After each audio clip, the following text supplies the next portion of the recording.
Ladies and gentlemen, today at Tata Steel, in round 5, I have seen one of the craziest rounds of chess in my life. Some absolutely astonishing games.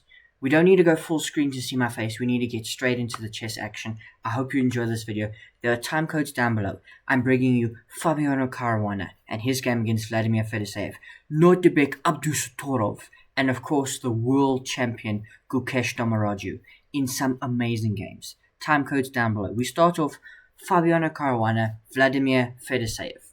It was d4, d5. As I've said multiple times, I don't know what it is about grandmasters now playing d5 and not playing the Queen's Gambit accepted. I don't know if there's a subgroup of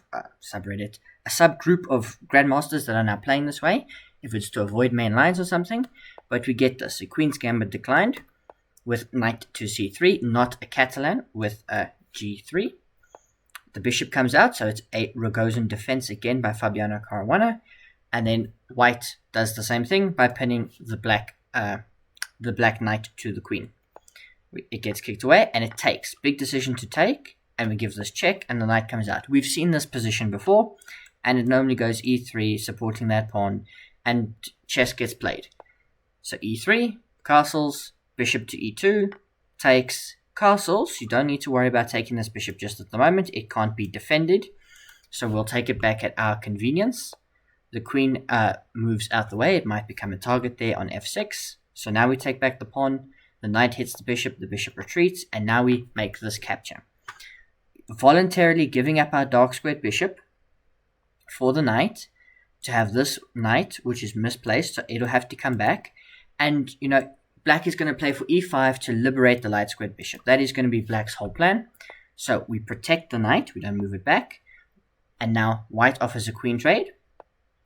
Black says, I'm happy to trade queens, but on my terms. I would rather you do this. This is what I want.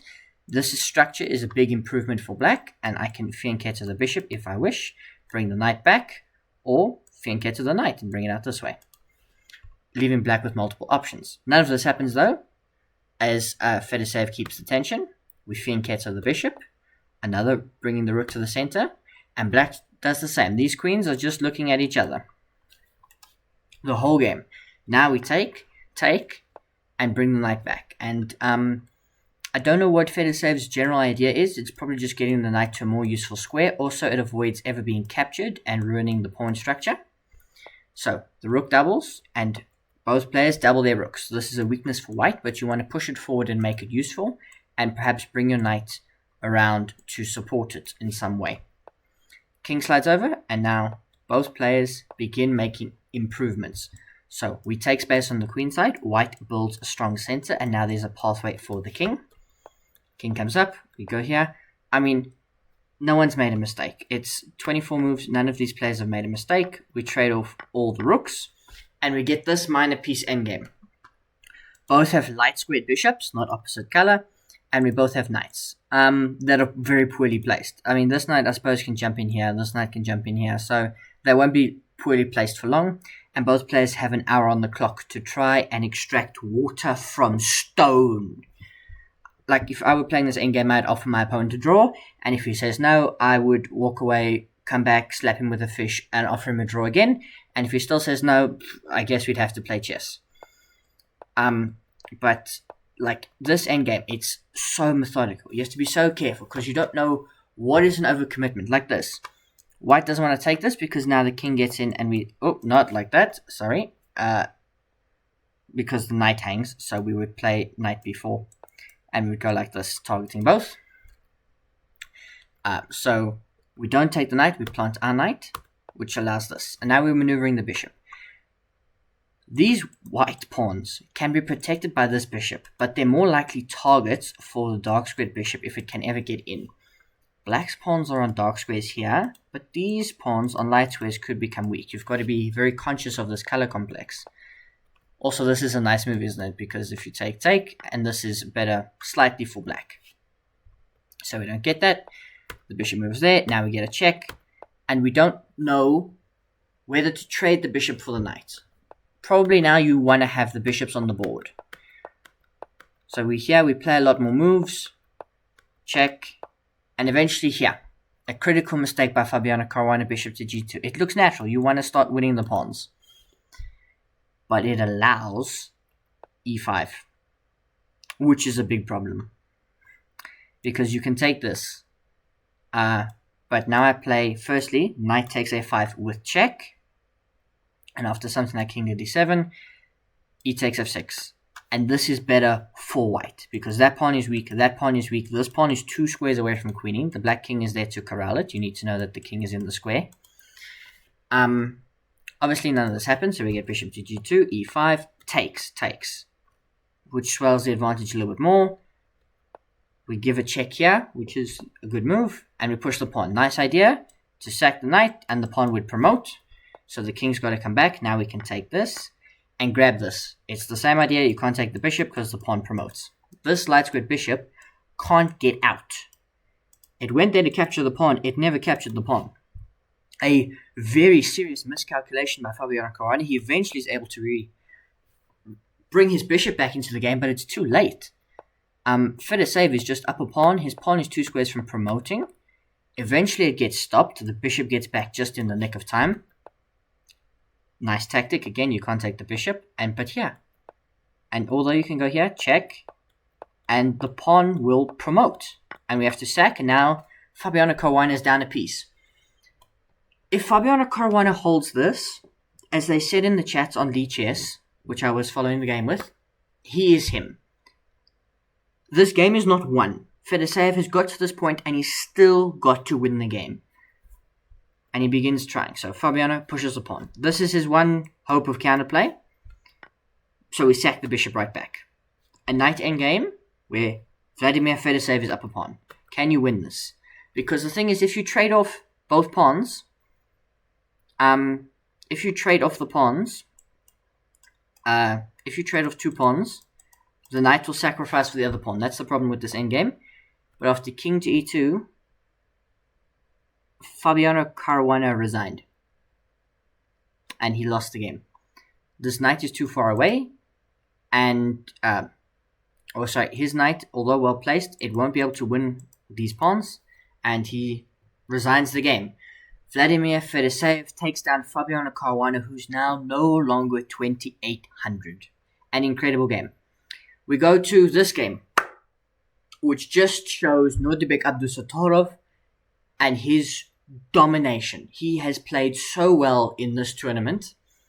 It's actually unbelievable. We get e4, c6, and we get a Caro-Kann defense. Somewhere in the world, Gotham Chess saw this game and is smiling. He cannot believe this. A Caro-Kann by 2 grandmasters. I'm sorry, I just need to look at this. Please don't click away. We're going to have a great game. e5, bishop here. And here, ladies and gentlemen, Jordan van Foreest plays a move I've never seen before in my life. And I have studied the Caro-Kann. There are multiple ways to play the advanced. You can play here with knight to f3. You can play h4 the tulle, knight to f3, knight to d2, and c3.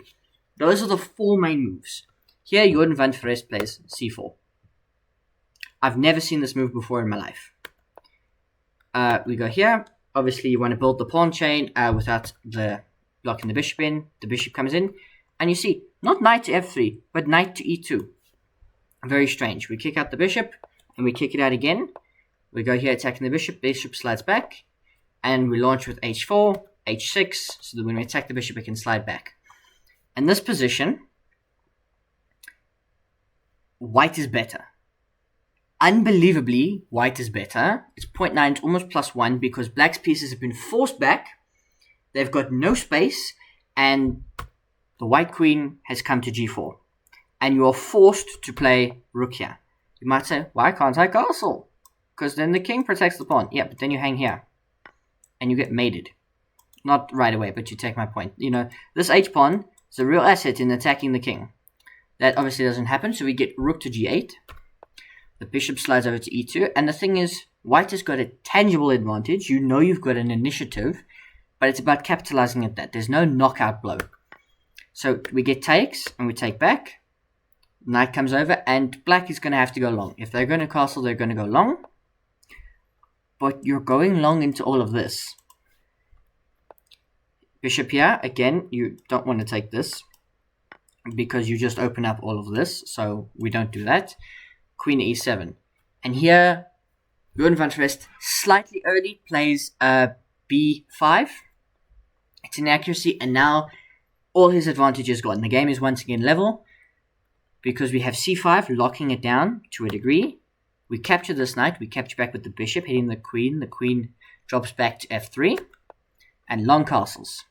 And here, very lovely tactic, a move that looks impossible, knight to d5. The main idea is this, take, and this all happens in the game. King slides over. This bishop is now unprotected because you removed its defender, the pawn that was here. So we capture the bishop. But black finds the same idea. Knight takes e5. A discovery on the bishop. So, and you can't capture back with the queen, so you take the knight and we grab the bishop. And material balance here is restored for the moment. But I like black's chances. They've got better active pieces. This pawn is a weakness. This pawn is a weakness. This bishop is open. The king is no longer under any danger, really. I fear more for the white king because there's a ready-made attack and the black pieces are far more active and the computer thinks black is better and I agree with it. Not that my opinion is valid, although I did draw an IM. Rook slides over. Queen's over there. Sorry, I've got a really itchy nose. Sorry about that. So we double the rooks. The queen slides to the center of the board. It's a good idea to centralize, but not in this case when you can attack the queen. So here, nice idea. Sorry. You obviously can't take because you hang your queen, but you don't have to worry too much because we can just play a waiting move a4 because eventually the same idea will apply. Takes, and now you can't take this because your queen hangs. So it's the same idea. So we can get our attack on the queen side kick started. We go all the way over here. Takes, bishop takes. And we grab this pawn in the center. But it's not good enough. So the bishop comes back to attack the pawn. And we try to defend it. And this is a fatal mistake. It's already bad here. It's -1. Even though bishop to c7 is an inaccuracy. The only move to keep it -1 here is e6. Get the pawn out of this firing line and push it forward. You might lose it, but you might be able to use it as an anchor for your rook. And still create chances on black's king. Instead, we get the bishop coming to f4, allowing rook to d4, and the final dagger in the coffin, queen e1. Oh, I jumped way too far ahead. Now I'm spoiling all the game. Yeah, okay, so we get all the way here. The final dagger in the coffin, queen e2, rather. Because we can take the bishop, and we can get here at hitting both rooks. And obviously you can't trade, because then the exchange gets back. You attack both rooks with the bishop. And black is just up lots of material here. So we go for counterplay. There's no counterplay to be created. We give a check. The rook blocks. And we just bring our bishop in here. Because you can give a check. And here you just have to be brave as black. You run your king to the center of the board. And eventually it will get protected. There's no more checks. We get the exchange back. And black is just up 2 pawns. And because you chase the king, they're not that far away from queening. So we get queen to d4. Nice centralizing move, blocking all the problems. You might say, doesn't this win a queen? We play king to h2. Doesn't this win a queen? No, it doesn't, because the rook is pinned. So, don't hang your king. Now we give a check to avoid that. King slides over. Rook comes back. You're going to try and defend this as much as you can. Maybe find a perpetual. But rook to d2. And Jordan van Foreest resigns the game. Nordebek Abdusattorov with the win. The final game I have to show you. The last game that ended. I was waiting to make this recap. I thought all the games were done. And this has spoiled the game. So we'll go right back to the beginning. I was waiting for this game to end. I would have made the recap sooner. But here we go. Gukesh Damaraju, the world champion, versus Vincent Keymer, who's having a decent event. So, d4, knight to f6. Finally, someone who plays properly. c4, e6. But Gukesh allows the Nimso Indian. Like this. You could have played knight to f3, as we've seen before, and then probably d4 would have been played, and we would have got a queen's gambit declined. But now we get a Nimso Indian. The main line is what Gukesh plays, e3. There is also f3, and queen to c2, and knight to f3. Those are the other moves, but we get the main line with e3. Castles. bishop to d2, d5, knight to f3, knight here. This looks stupid, but you want to put your knight in the center and then support it. And perhaps more often than not, the bishop gets fianchettoed here or developed later, depending on how the structure changes. So we get queen to c2, c6. So we don't want to put the knight on c6 because we want to play c6 ourselves, defending the center. Bishop to e2. Now, here we are, b6. Castles, a5. Defending the bishop gets attacked and we trade it. But we are getting the super fianchetto after knight to e4, attacking the bishop. We don't want to give up our bishop pair, so we drop our bishop back passively, but to e1. And now we get the super fianchetto, targeting this pawn. We've seen this idea played a few times on this channel, notably in the World Championship, but there was also another game in Tata Steel. Bishop to d3, targeting the knight, and then very calm h6. We don't care if you do this, because I get this, and that's a trapped rook. So, such is life. So we don't obviously trade, just like that. Well, we do take this, but we drop our knight back. So this is still defended, and we're going to try win that back, which is why Vincent Keymer defends it with f5. Sorry, I like doing that, because Brock Lesnar's finisher in WWE, if that makes any lick of sense to you. So f3, e takes f3, knight takes f3, c5. Vincent Keymer creating all the pawn breaks after Gukesh creates one himself, and this structure could become weak, but that pawn is backwards. So it's very dynamic position. A rook to d1 takes, rook takes. A very creative idea. You would think c takes. No, we want rook takes, because now we're going to put pressure on that knight. That knight can't move, because the whole idea of c5 was if you take here, I would take with the knight and get my knight active into the game. By doing it the way it happens in the game, with rook here and taking, the knight doesn't get active as quickly, and you get to develop your pieces by bringing your bishop from passive to e1 onto a very nice diagonal here, and very quickly you will defend your rook and you will double up. You might say, what happens if you take here? Queen d2, and that knight dies, and you've got too many problems to defend. That pawn will fall. The bishop will come under fire. There's a check here to win the rook. Everything falls. So, we don't get that. We get the attack on the bishop. Takes. The bishop drops back to f2. And then rook here, rook up one square to defend the knight. f7. Rook comes up again. Targeting this. Defending this. The bishop rotates around to target the knight. It's on a nice diagonal, but black would consider this very strongly, because you would at least ruin the structure at the moment, and you would get something to play for. So the queen drops back, it defends the knight.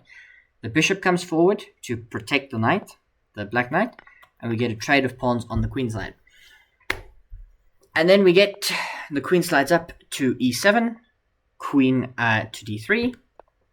Knight finally gets to escape to f6, but that hangs this pawn, which is an inaccuracy, slightly, but it's a free pawn. Because we get the bishop here, queen slides up, and we get this structure. So Gukesh is up a pawn, and he's got bishop for knight. He's got, and he's +1, helps that he's +1. And so far, Vincent Keymer has done nothing completely wrong, but he's down a pawn, and we've got a 2-on-1 here. The problem is, for Gukesh slightly, that this pawn is very central. So you would need a massive amount of pieces, so the queen drops in. We trade off one set of rooks. We don't want to allow perpetual, so we drop the queen back, offering an exchange.